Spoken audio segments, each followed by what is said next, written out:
O livro de Jonas, um olhar para a eternidade. Bom dia, queridos irmãos. Jonas deve ser um dos livros mais conhecidos do Antigo Testamento. A história cativante de um homem que tentou fugir de Deus, que foi engolido por um peixe e que sobreviveu para se tornar o pregador mais eficiente em termos de adesão à sua mensagem, que a Bíblia apresenta, tem maravilhado a muitos desde a infância. Contudo, esses pontos da narrativa, na maioria dos casos, acabam desviando o leitor do mais importante, da mensagem que o autor procurou passar aos seus leitores. Assim, ainda que o livro já tenha sido lido várias vezes, é importante ler mais uma vez esse texto, buscando em especial as mensagens espirituais que ele contém.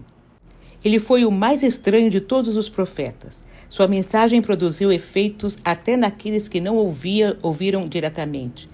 No entanto, nenhum pregador foi tão bem sucedido, nem mesmo Jesus, pois muitos se opuseram à sua pregação.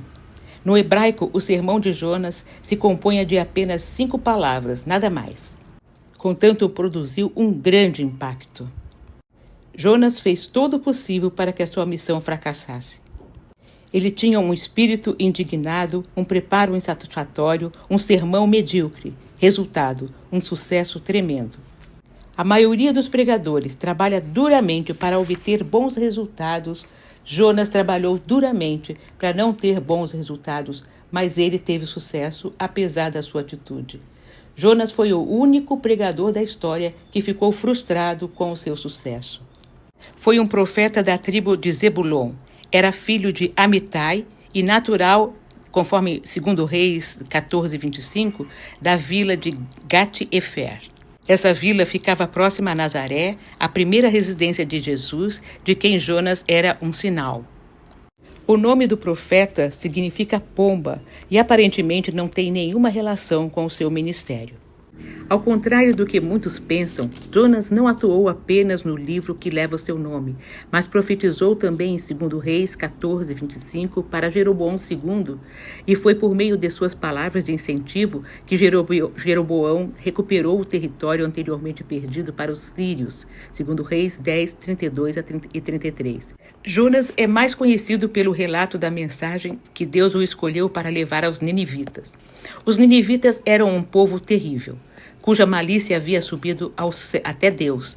A palavra do Senhor veio a Jonas, filho de Amitai, com essa ordem: vá depressa à grande cidade de Nínive e pregue contra ela, porque a sua maldade subiu até a minha presença. Mas Jonas fugiu da presença do Senhor, dirigindo-se para a cidade de Tarsis. Desceu à cidade de Jope, onde encontrou um navio que se destinava àquele porto.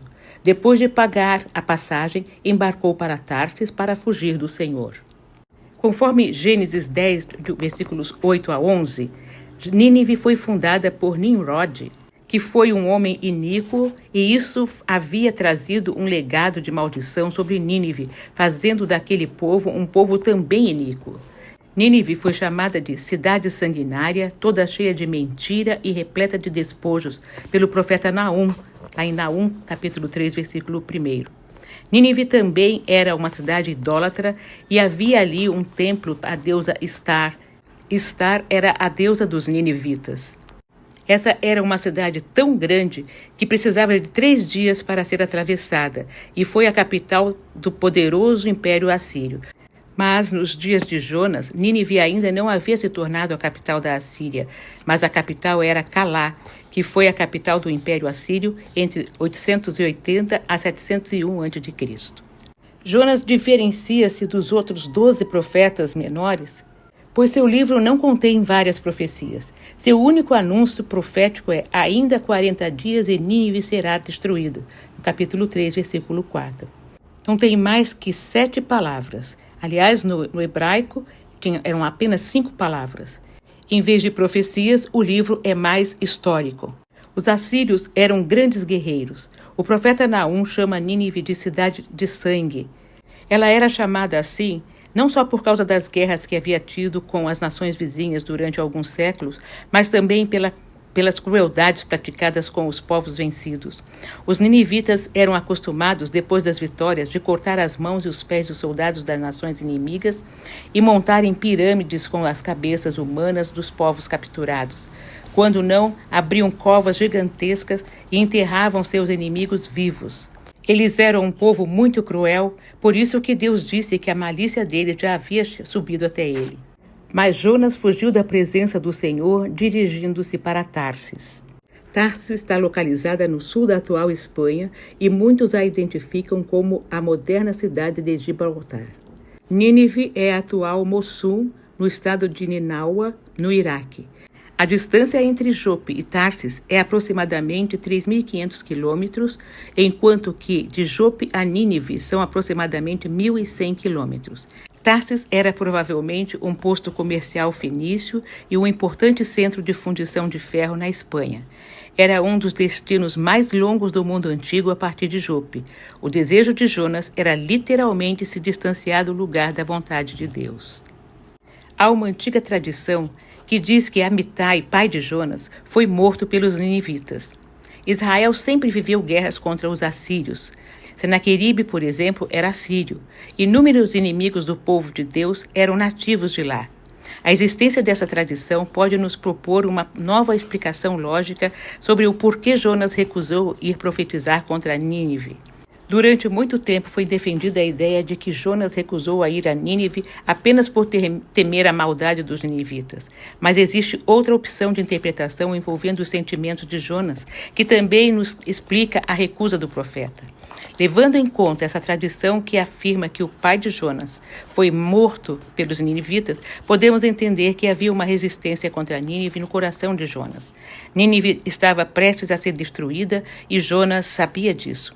Apenas um profundo arrependimento por parte dos ninivitas poderia evitar a destruição dessa cidade.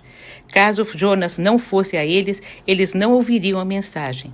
Se a mensagem não fosse ouvida, não haveria arrependimento. Se não houvesse arrependimento, eles seriam destruídos. Então, a sentença de vingança pela morte de Amitai estava pronta. Era só Jonas não ir a Nínive e que eles seriam destruídos pela ausência de arrependimento e automaticamente Jonas se vingaria pela morte de Amitai. O desabafo de Jonas para Deus confirma essa ideia, lá no capítulo 4, versículo 2. Ó Senhor, não foi isso que eu disse estando ainda na minha terra? Por isso é que eu me apressei a fugir para Tarsis.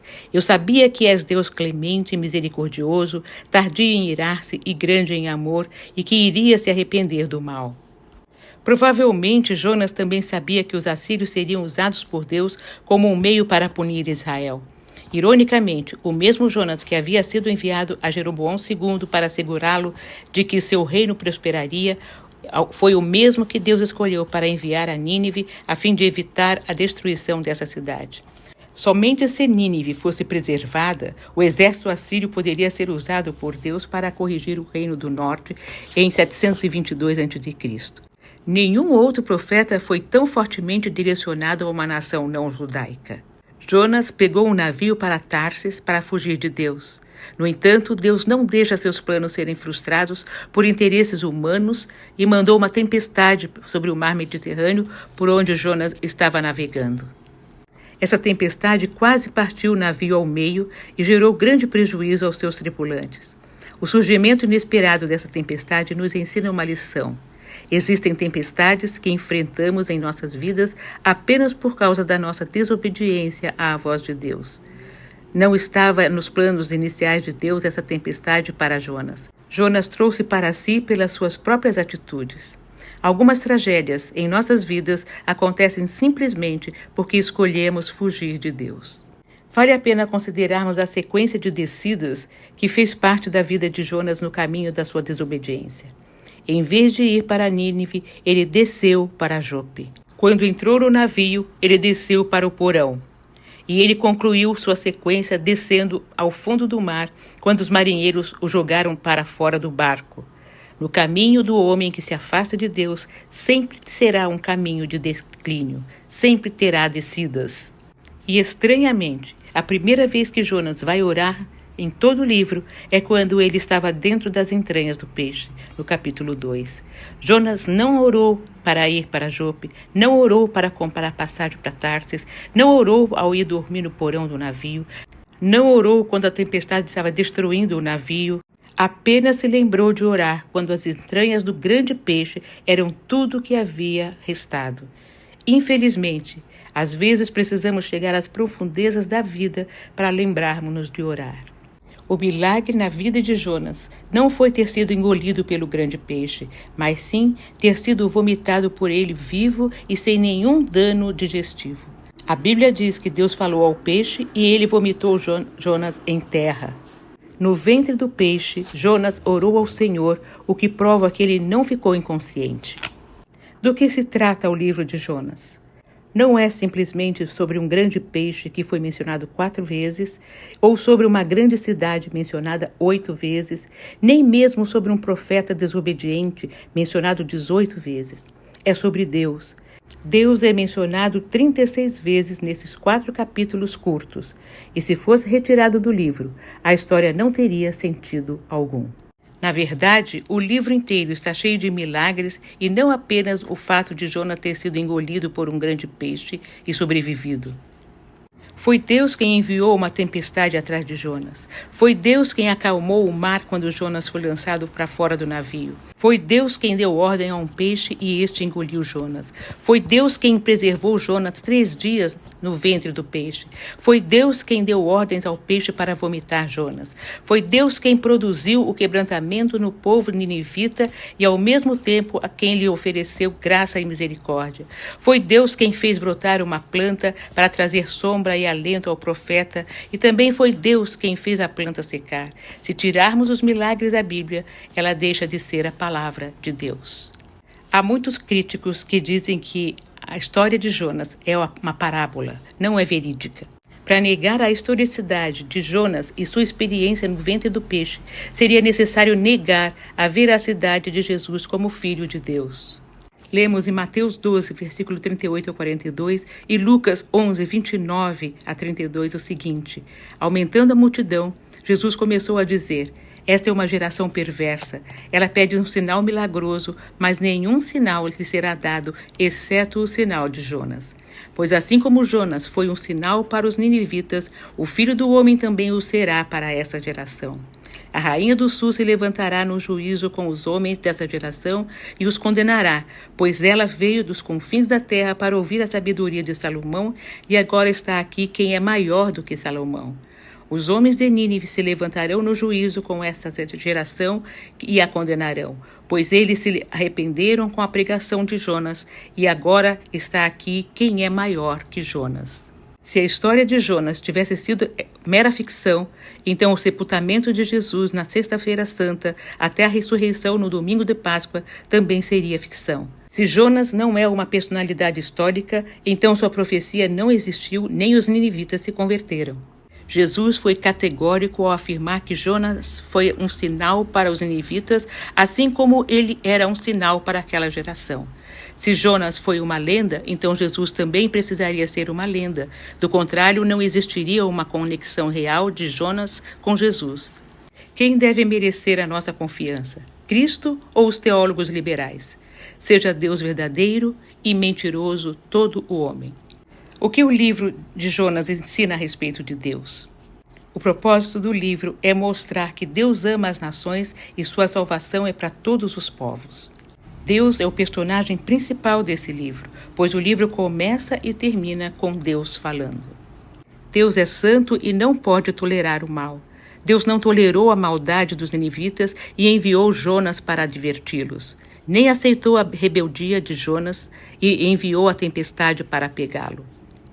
Deus ouviu a oração de Jonas e o libertou do ventre do peixe. Deus ouviu o clamor dos ninivitas e lhes salvou a alma. Deus vê os pecados e vê o arrependimento. Aos convertidos, Deus perdoa e salva, e aos de coração duro, Deus repreende e corrige. O pecado sempre provoca a ira de Deus, proceda ele dos ímpios ou da igreja. Nada do que aconteceu, nada do que sucedeu foi acidental no livro de Jonas. Deus é misericordioso e salva até mesmo os nossos inimigos.